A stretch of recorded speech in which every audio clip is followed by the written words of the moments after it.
జగన్ హయాంలో జరిగిన వేల కోట్ల మద్యం కుంభకోణం దర్యాప్తును సిట్ బృందం మరింత వేగం పెంచింది. కీలక పాత్రధారి కసిరెడ్డి రాజశేఖర్ రెడ్డి కోసం విస్తృతంగా గాలిస్తూనే వైసీపీ ఎంపీ మిథున్ రెడ్డి, మాజీ ఎంపీ విజయసాయిరెడ్డిని ప్రశ్నించేందుకు సిద్ధమైంది.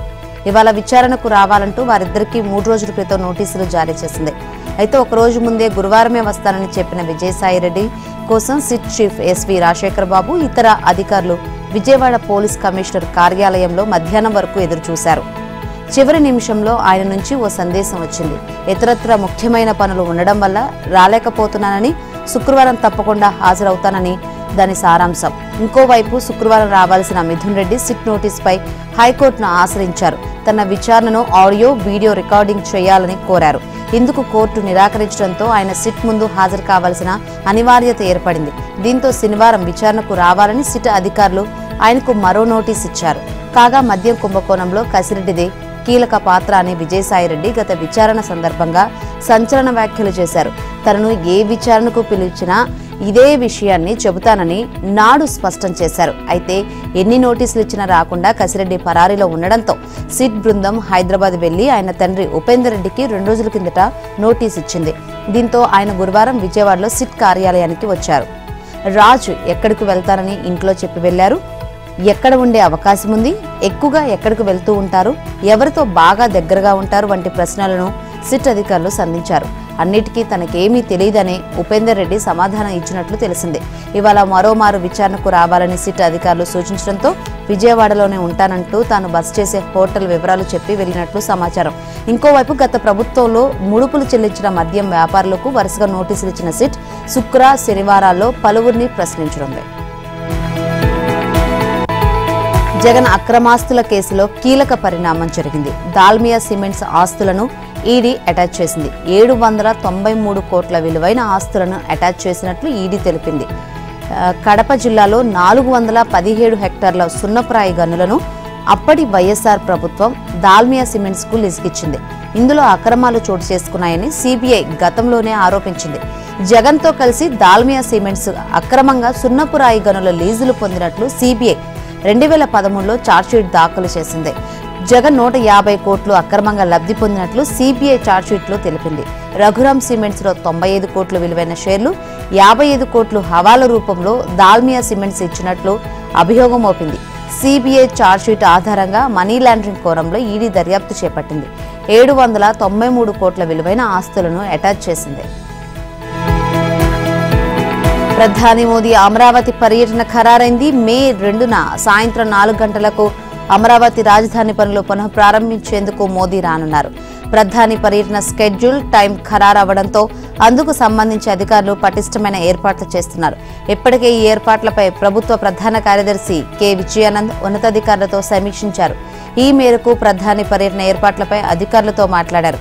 ప్రధాని పర్యటన ఏర్పాట్ల పర్యవేక్షణకు రాష్ట్ర మంత్రులు పయ్యావుల కేశవ్, కొల్లు రవీంద్ర, సత్యకుమార్ యాదవ్, నాదెండ్ల మనోహర్, పి నారాయణలతో కూడిన మంత్రివర్గ ఉపసంఘాన్ని ప్రభుత్వం ఇప్పటికే నియమించింది. ఈ నెల 21న మంత్రుల కమిటీ సచివాలయంలో అధికారులతో సమావేశమై ఏర్పాట్లపై సమీక్షించనుంది. ప్రధాని హెలికాప్టర్ ఎక్కడ దిగాలి, ఆయన్ను ఎటు నుంచి సభాస్థలికి తీసుకురావాలి, దీనికి ఉన్న మార్గాలేంటి అనే దానిపై వీరు సమన్వయం చేసుకోనున్నారు. ఇక రాష్ట్ర సచివాలయం వెనుక వైపున ఇటీవల P4 కార్యక్రమం ప్రారంభించిన ప్రాంతంలోనే ప్రధాని సభా వేదికను ఏర్పాటు చేస్తున్నారు. ఇందుకోసం విస్తృతమైన కట్టుదిట్టమైన ఏర్పాట్లు చేస్తున్నారు. ఏర్పాట్లకు సంబంధించి ఆయా శాఖల అధికారులకు సీఎస్ ఆదేశాలు జారీ చేశారు. ప్రస్తుతం వేసవి దృష్ట్యా ప్రధాని పర్యటనకు వచ్చే ప్రజాప్రతినిధులు ప్రజలకు ఎలాంటి అసౌకర్యం కలగకుండా చూడాలని అధికార యంత్రాంగానికి ఆదేశాలిచ్చారు. కనీస సౌకర్యాల విషయంలో ప్రత్యేక శ్రద్ధ తీసుకుని తగిన ఏర్పాట్లు చేయాల్సిన అవసరం ఉందని సీఎస్ అధికారులకు స్పష్టం చేశారు. ముఖ్యంగా వివిధ గ్రామాల మీదుగా ప్రముఖులు, సాధారణ ప్రజలు సభా ప్రాంగణానికి చేరుకోవాల్సి ఉండడంతో ఆయా రోడ్లన్నీ గ్రామీణ రహదారులు కావడంతో ఎక్కడా ట్రాఫిక్ సమస్యలు తలెత్తకుండా తగిన చర్యలు తీసుకోవాలని ఆదేశాలిచ్చారు. 2015లో అమరావతి శంకుస్థాపన పనులు ప్రారంభించిన మోదీ ఇప్పుడు మరోసారి పునఃప్రారంభ పనులు వస్తుండడంతో ప్రధాని ఏం మాట్లాడతారు, అమరావతి కోసం ఎలాంటి కీలక ప్రకటనలు చేస్తారన్న ఆసక్తి నెలకొంది. రాష్ట్రంలో ఎస్సీ వర్గీకరణ అమలులోకి వచ్చేసింది. దీనిపై ఆర్డినెన్స్ జారీ అయింది. ఎస్సీ కులాలను 3 కేటగిరీలుగా విభజిస్తూ దానికి అనుగుణంగా రిజర్వేషన్లను పంచే వర్గీకరణపై గవర్నర్ అబ్దుల్ నజీర్ ఆర్డినెన్స్ జారీ చేశారు. ఇది వెంటనే అమలులోకి వచ్చినట్లుగా ప్రకటించారు. దీంతో మెగా డిఎస్సి నోటిఫికేషన్ జారీకి మార్గం సుగమమైంది. ఈ నెల 20 లేదా 23వ తేదీన నోటిఫికేషన్ ఇచ్చేందుకు వీలుగా కసరత్తు జరుగుతోంది. ఆంధ్రప్రదేశ్ ఎస్సీ కులాల ఉపవర్గీకరణ ఆర్డినెన్స్ ముసాయిదాకు రాష్ట్ర మంత్రివర్గం ఇప్పటికే ఆమోదం తెలిపింది. దీనిపై త్వరలోనే ఆర్డినెన్స్ జారీ చేస్తామని కూడా ప్రభుత్వం ప్రకటించింది. దీనిని వెంటనే గవర్నర్ ఆమోదానికి పంపింది. గవర్నర్ దీనిపై ఆమోద ముద్ర వేశారు. ఆంధ్రప్రదేశ్ ఎస్సీ కులాల ఉపవర్గీకరణ ఆర్డినెన్స్ 2025 జారీ చేశారు.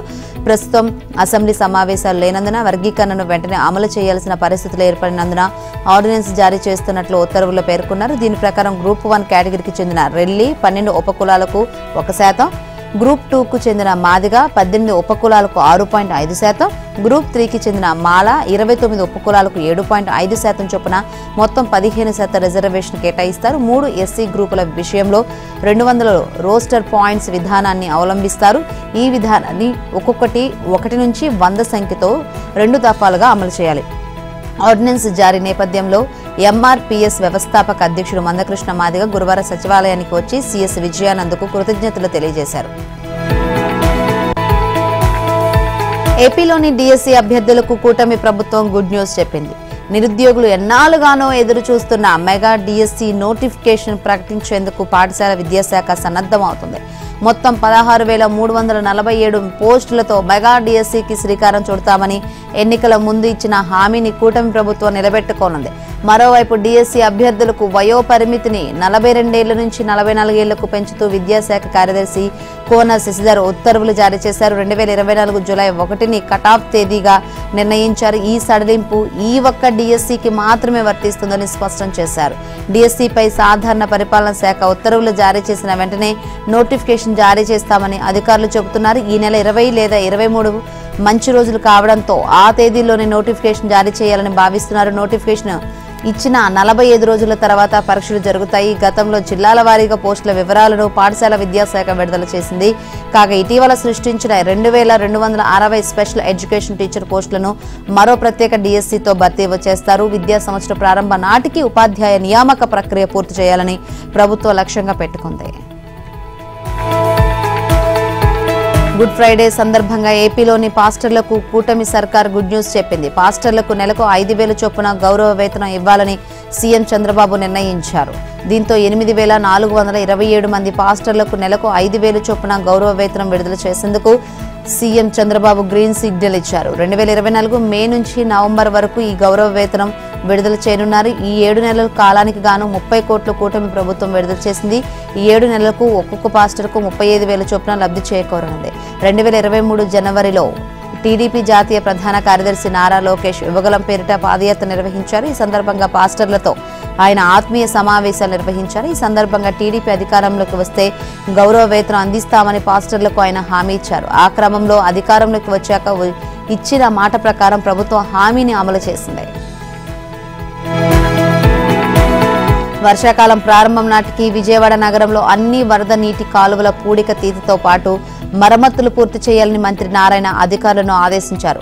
రోడ్లపై ఎక్కడా నీరు నిల్వ ఉండకుండా అవసరమైన అన్ని చర్యలు తీసుకోవాలని అధికారులను దిశానిర్దేశం చేశారు. విజయవాడ మున్సిపల్ కార్పొరేషన్ పరిధిలో పూడికతీత మరమ్మతులు పూర్తి చేయాలని మంత్రి నారాయణ అధికారులను ఆదేశించారు. ఎక్కడ నీరు నిల్వ ఉండకుండా అవసరమైన అన్ని చర్యలు తీసుకోవాలన్నారు.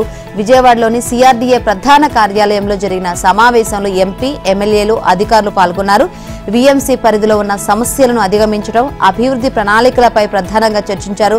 త్వరలో మరో ఫ్లైఓవర్ నిర్మాణం ప్రారంభం కానుండటంతో ట్రాఫిక్ ఇబ్బందులు లేకుండా చూడాలన్నారు. మహానాడు జంక్షన్ నుంచి ఎనికేపాడు వరకు ఫ్లైఓవర్ నిర్మిస్తుండటంతో ఈలోగానే ప్రత్యామ్నాయ రహదారులను ఎంపిక చేసి కొత్తగా రోడ్లు వేయాలన్నారు.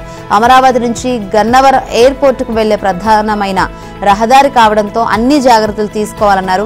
ఇప్పటికే ట్రాఫిక్ మళ్లించేందుకు పలు రహదారులను ఎంపిక చేసినట్లు ఎంపీ కేసినేని చిన్ని మంత్రి నారాయణకు వివరించారు. రోడ్ల మరమ్మతులు వెంటనే చేపట్టాలన్నారు. ఎయిర్పోర్టు కారిడార్లో గ్రీనరీకి అత్యంత ప్రాధాన్యత ఇవ్వాలని కోరారు. తమ నియోజకవర్గాల్లో పార్కుల అభివృద్ధికి సంబంధించి ఎమ్మెల్యేలు పలు ప్రతిపాదనలు మంత్రి ముందుంచారు.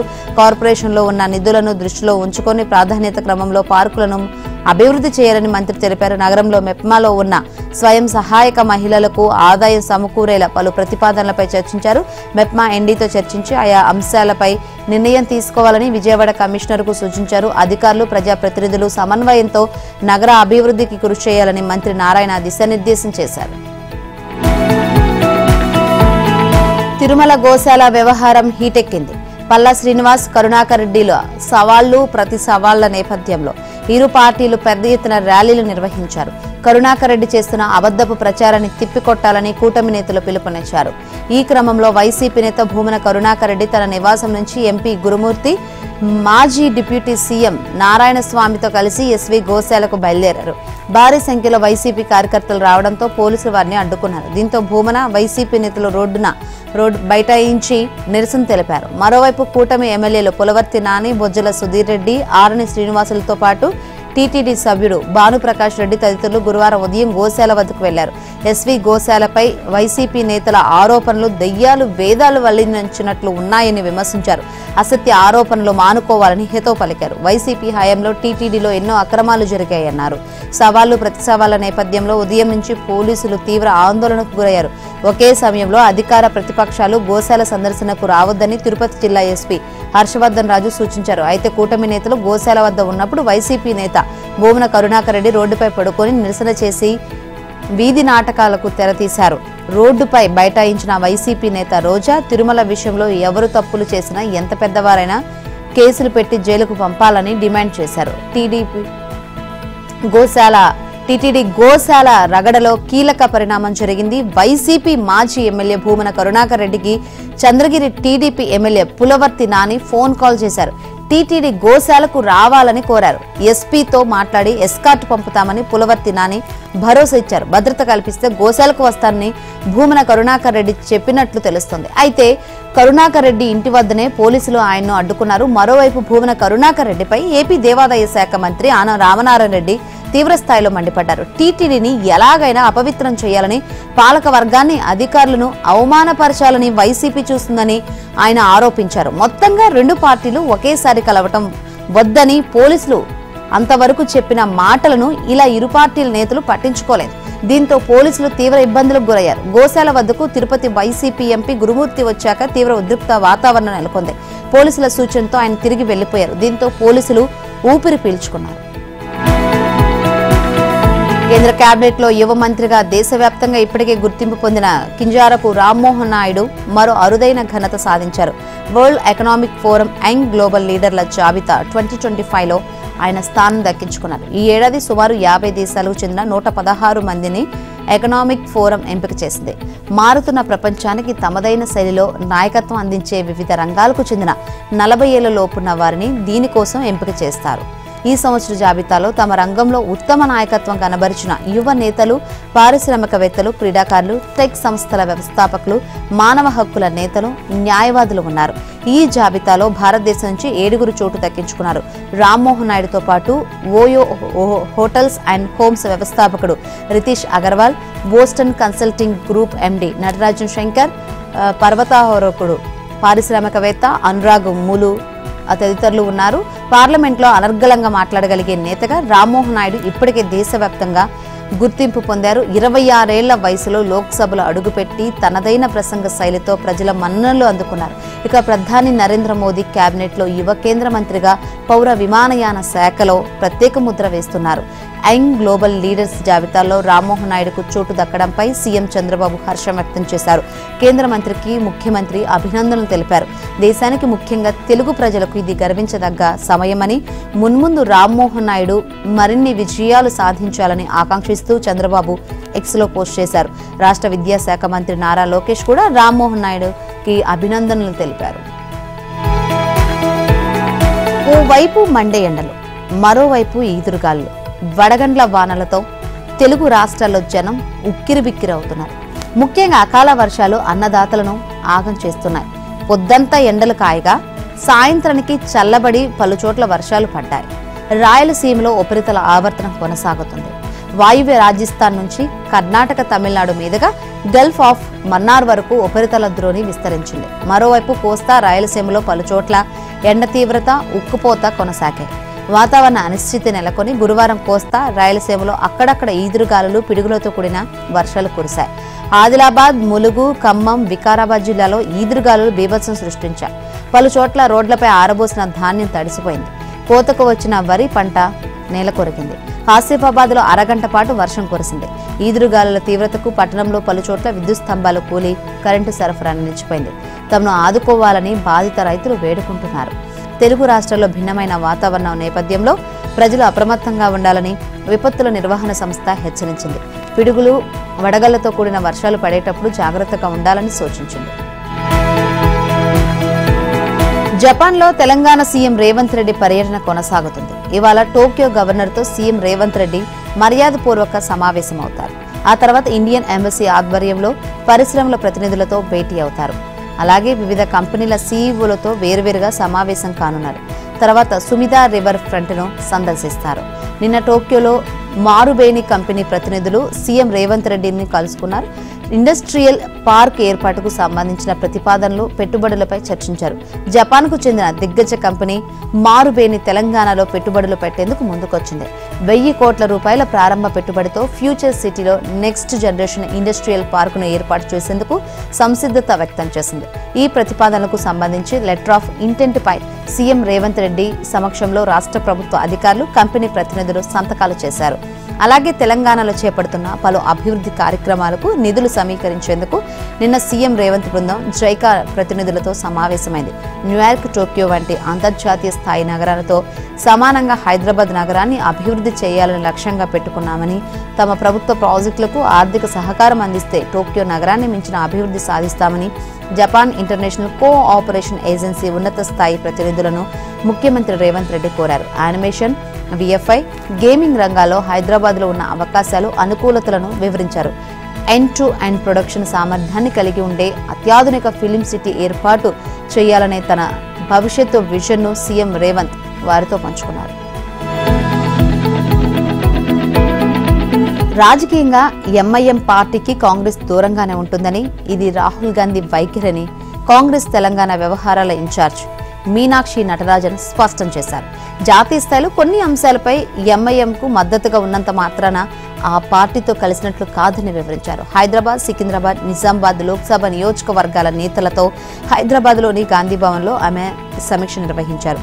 ఎంఐఎం పార్టీకి ప్రాధాన్యం ఇవ్వడంపై అజారుద్దీన్, ఫిరోజ్ ఖాన్ తదితర నేతలు ఈ సమావేశంలో అభ్యంతరం వ్యక్తం చేశారు.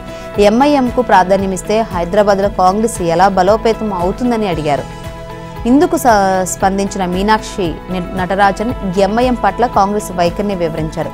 ఇక పార్టీ అధికారం చేపట్టి 15 నెలలు అవుతున్నా అధికారం వచ్చేందుకు క్షేత్రస్థాయిలో శ్రమించిన నేతలకు ఇప్పటికీ పదవులు రాలేదని, అధికారులు, పోలీసులు తమ మాట వినడం లేదని పలువురు నేతలు మీనాక్షి ముందు అసంతృప్తి వ్యక్తం చేశారు.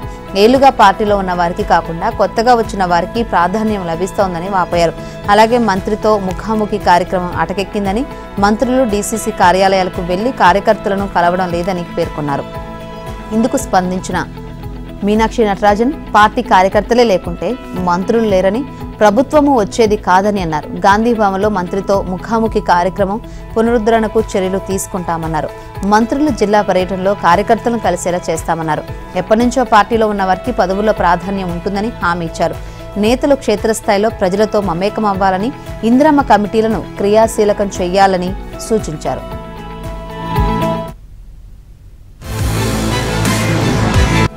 కాంగ్రెస్ ప్రభుత్వాన్ని పడగొట్టే కర్మ తమకు లేదని బీఆర్ఎస్ వర్కింగ్ ప్రెసిడెంట్ కేటీఆర్ అన్నారు. ఎవరూ పడగొట్టకుండానే రేవంత్ రెడ్డి చేస్తున్న పనులకు జనమే రోడ్ల మీదకు వచ్చి బంగ్లాదేశ్లో మాదిరిగా ప్రభుత్వాన్ని పడగొడతారన్నారు. ఈ 5 ఏళ్లు సీఎంగా రేవంతే ఉండాలని తాము కోరుకుంటున్నామని, అప్పుడే మరో 20 ఏళ్ల పాటు కాంగ్రెస్కు ప్రజలెవరూ ఓట్లు వేయరని వ్యాఖ్యానించారు. పర్యావరణ చట్టాలను తుంగలో తొక్కుతూ కంచగచ్చబోలి భూముల్లోని చెట్లను ఉద్దేశపూర్వకంగానే టీజీఐఏసీ నరికివేసిందన్నారు. పలు డాక్యుమెంట్లను పరిశీలించిన తర్వాత ఆ 400 ఎకరాల భూమి సెంట్రల్ యూనివర్సిటీదని కేంద్ర సాధికార కమిటీ తేల్చిందని, భూ యాజమాన్య హక్కులు తేలేదాకా తనఖా లీజుతో పాటు అక్కడ కట్టడాలు నిర్మించడాన్ని తక్షణమే ఆపేలా చొరవ చూపాలని సుప్రీంకోర్టుకు చెప్పిందన్నారు. తెలంగాణ పోలీసుల్లో కొంతమంది రేవంత్ రెడ్డి ప్రైవేటు సైన్యంలా పనిచేస్తున్నారని, వారిపై సుప్రీంకోర్టుకు వెళ్తామని హెచ్చరించారు. రాష్ట్రంలో కాంగ్రెస్ తీరుపై ఏడాదికోసారి విమర్శలు చేయడం ప్రధాని మోదీకి అలవాటుగా మారిందని కేటీఆర్ ధ్వజమెత్తారు. కాంగ్రెస్ అక్రమాలు, అరాచకాలను ఆపాలనుకుంటే కేంద్ర సాధికార కమిటీ నివేదిక ఆధారంగా తక్షణమే సుప్రీంకోర్టు జడ్జితో విచారణ చేయించాలని డిమాండ్ చేశారు. ప్రధాన నిర్ణయం కోసం కొద్ది రోజులు ఎదురు చూస్తామని, పట్టించుకోకుంటే ఏప్రిల్ 27 తర్వాత కేంద్ర ప్రభుత్వ సంస్థల వద్దకు వెళ్లి ఆధారాలు అందిస్తామని తెలిపారు. అప్పుడు స్పందించకపోతే ప్రజాక్షేత్రంలో బీజేపీని ఎండగడతామని హెచ్చరించారు. వక్ఫ్ బోర్డుకు వేల కోట్ల రూపాయల విలువ చేసే ఆస్తులున్నా వాటి ఆదాయం పేద ముస్లింలకు దక్కడం లేదని కేంద్ర మంత్రి బీజేపీ తెలంగాణ అధ్యక్షుడు కిషన్ రెడ్డి అన్నారు. పేద ముస్లింల హితం కోసమే వక్ఫ్ బోర్డు చట్ట సవరణ చేసినట్లు ఆయన తెలిపారు. వక్ఫ్ బోర్డుకు తెలంగాణ వ్యాప్తంగా 5 లక్షల కోట్ల విలువైన గల ఆస్తులు ఉన్నాయని, వాటిపై ఎంత ఆదాయం వస్తుందో సీఎం రేవంత్ రెడ్డి, మజ్లిస్ అధినేత అసదుద్దీన్ ఓవైసీ వెల్లడించాలని డిమాండ్ చేశారు. తెలంగాణలో వక్ఫ్ బోర్డు పరిధిలోని ఆస్తుల ద్వారా ఎంతమంది పేదలకు మేలు జరుగుతుందో చెప్పే ధైర్యం ఉందా అని అసదుద్దీన్ ఓవైసీ రాహుల్కు సవాల్ చేశారు. అసదుద్దీన్ ఓవైసీ కాంగ్రెస్ నాయకులు చెప్పినట్లు వక్ఫ్ సవరణ చట్టం ఏ వర్గానికి వ్యతిరేకం కాదని పేర్కొన్నారు. మసీదుల నిర్వహణ వేరు, వక్ఫ్ భూముల నిర్వహణ వేరని, ఈ రెండింటిని కలిపి చెప్తూ ప్రజలను రెచ్చగొట్టే ప్రయత్నాలు చేయవద్దని అన్నారు. వక్ఫ్ బోర్డు పరిధిలో మసీదులు ఉండవని, వాటికి వేరే కమిటీలు ఉన్నాయని వెల్లడించారు. అలాగే ఎండోమెంట్ భూములు వేరని, టెంపుల్ కమిటీలు వేరని, ఈ విషయాలను లింక్ చేయొద్దని కాంగ్రెస్, మజ్లిస్ పార్టీలకు ఆయన విజ్ఞప్తి చేశారు. గ్రూప్ 1 నియామకాల విషయంలో తెలంగాణ హైకోర్టు గురువారం కీలక మధ్యంతర ఉత్తర్వులు జారీ చేసింది. ప్రస్తుతానికి నియామక పత్రాలు జారీ చేయరాదని, సర్టిఫికెట్ల తనిఖీ ప్రక్రియను యథాతథంగా కొనసాగించవచ్చని పేర్కొంది. గ్రూప్ 1 మెయిన్స్ పరీక్షల సమాధాన పత్రాల మూల్యాంకనంలో అవకతవకలు జరిగాయని, దీనిపై న్యాయ విచారణకు ఆదేశించాలని కోరుతూ కొందరు హైకోర్టులో పిటిషన్ దాఖలు చేశారు. ఈ పిటిషన్పై జస్టిస్ నామవరపు రాజేశ్వరరావు ధర్మాసనం విచారణ చేపట్టింది. పిటిషన్ల తరపున సీనియర్ న్యాయవాది రచనారెడ్డి వాదనలు వినిపించారు. హైదరాబాద్ లో కేవలం 2 కేంద్రాల నుంచి పరీక్ష రాసిన 71 మంది ఉద్యోగాలకు ఎంపిక కావడం అనుమానాస్పదంగా ఉందని, పిటిషనర్ల సమాధాన పత్రాలను సరిగా మూల్యాంకనం చేయలేదని, జనరల్ ర్యాంకింగ్ జాబితాను తప్పుగా ప్రచురించారని ఆమె ఆరోపించారు. దీనిపై కోర్టు పర్యవేక్షణలో విచారణకు ఆదేశించాలని లేదా స్వతంత్ర న్యాయ విచారణకు కమిషన్ వేయాలని కోరారు.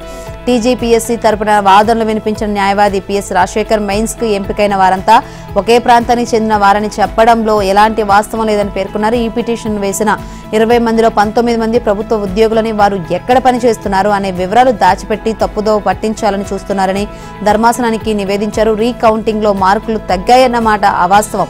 సదరు అభ్యర్థికి 422 మార్కులు వస్తే 482 అని ఫోర్జరీ చేశారని పేర్కొన్నారు. ఇరు వర్గాల వాదనలు విన్న ధర్మాసన అభ్యర్థుల డేటా నమోదు హిస్టరీతో పాటు పూర్తి వివరాలతో కౌంటర్ దాఖలు చేయాలని టీజీపీఎస్సీకి ఆదేశాలు జారీ చేసింది. పిటిషనర్లు సైతం తాము ఎక్కడ పనిచేస్తుంది వివరాలు సమర్పించాలని ఆదేశించింది. తప్పుడు వివరాలు ఇచ్చినట్లు తేలితే చర్యలుంటాయని హెచ్చరిస్తూ తదుపరి విచారణను ఈ నెల 28కి వాయిదా వేసింది. హైవే ఎక్కామంటే చాలు టోల్ ఛార్జీల మోత తప్పదు. పైగా టోల్ గేట్ల వద్ద రద్దీ సమస్య, ఫాస్టాగ్ సరిగా స్కాన్ కాక సమయం వృధా. టోల్ కట్టడం ఎలాగూ తప్పదు, కానీ మిగతా సమస్యలు త్వరలోనే తీరిపోనున్నాయి. అంతేకాదు, ఎంత దూరం ప్రయాణిస్తే అంత మేరకే ఛార్జీ పడుతుంది. టోల్ గేట్ల వద్ద రద్దీ సమస్యను తీర్చడం, టోల్ వసూలు విధానాన్ని సులభతరం చేయడం కోసం కేంద్రం కొత్తగా తెచ్చిన గ్లోబల్ నావిగేషన్ శాటిలైట్ సిస్టమ్ ఆధారిత టోల్ విధానం మే 1వ తేదీ నుంచి అమల్లోకి రానుంది. తొలుత వాణిజ్య వాహనాలకు దీన్ని వర్తింపజేస్తారు. 2027 నుంచి వ్యక్తిగత వాహనాలకు కూడా అమలు చేయనున్నారు. అప్పటి వరకు టోల్ గేట్లు కొనసాగుతాయి. ఇక ఫోన్లలో వినియోగిస్తున్న జీపీఎస్ తరహా విధానమే జీఎన్ఎస్ఎస్. జీపీఎస్ కేవలం ఒక శాటిలైట్ నావిగేషన్ వ్యవస్థ మాత్రమే. ఇలా రష్యా, యూరప్, చైనా, భారత్ తదితర నావిగేషన్ వ్యవస్థలు కూడా ఉన్నాయి. ఇలాంటి వేర్వేరు వ్యవస్థలకు చెందిన ఉపగ్రహాలకు ఒకే సమయంలో అనుసంధానమై అత్యంత ఖచ్చితమైన లొకేషన్ గుర్తింపు, నావిగేషన్ పొందే విధానమే జీఎన్ఎస్ఎస్. దీని ద్వారా వాహనాలు ఏ రోడ్లపై ఎంతెంత దూరం ప్రయాణించాయన్నది ఖచ్చితంగా తెలుసుకునే అవకాశం ఉంటుంది. నేషనల్ హెరాల్డ్ కేసు వివాదం తెలంగాణలో రాజకీయ వేడిని రాజేసింది. సోనియా, రాహుల్ గాంధీలపై రాజకీయ కక్షతో కేసులు పెడుతున్నారంటూ కాంగ్రెస్ నేతలు బషీర్బాగ్లోని ఈడీ ఆఫీస్ వద్ద నిరసనకు దిగారు. రాజకీయ కక్షతోనే విపక్ష నాయకులే లక్ష్యంగా చేసుకుని బీజేపీ ప్రభుత్వం కేసులు పెడుతుందని ఆరోపించారు.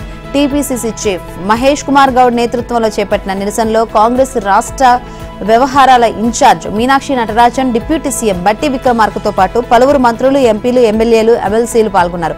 కేంద్ర ప్రభుత్వం ఈడీ వైఖరికి వ్యతిరేకంగా నినాదాలు చేశారు. గన్ పార్క్ నుంచి బషీర్బాగ్ ఈడీ కార్యాలయం వరకు భారీగా ర్యాలీ నిర్వహించాయి. తదుపరి విచారణ వరకు వక్ఫ్ ఆస్తుల జోలికి వెళ్లబోమని సుప్రీంకోర్టుకు కేంద్ర ప్రభుత్వం హామీ ఇచ్చింది. వక్ఫ్ సవరణ చట్టంపై ఎలాంటి స్టే ఇవ్వొద్దని అభ్యర్థించింది. ఈ చట్టానికి వ్యతిరేకంగా నమోదైన పిటిషన్లపై సుప్రీంకోర్టు లేవనెత్తిన అభ్యంతరాలపై సమాధానం ఇచ్చేందుకు వారం రోజులు గడువు ఇవ్వాలని కోరింది. దీనికి అంగీకరించిన కోర్టు తదుపరి విచారణను వచ్చే నెల 5వ తేదీకి వాయిదా వేసింది.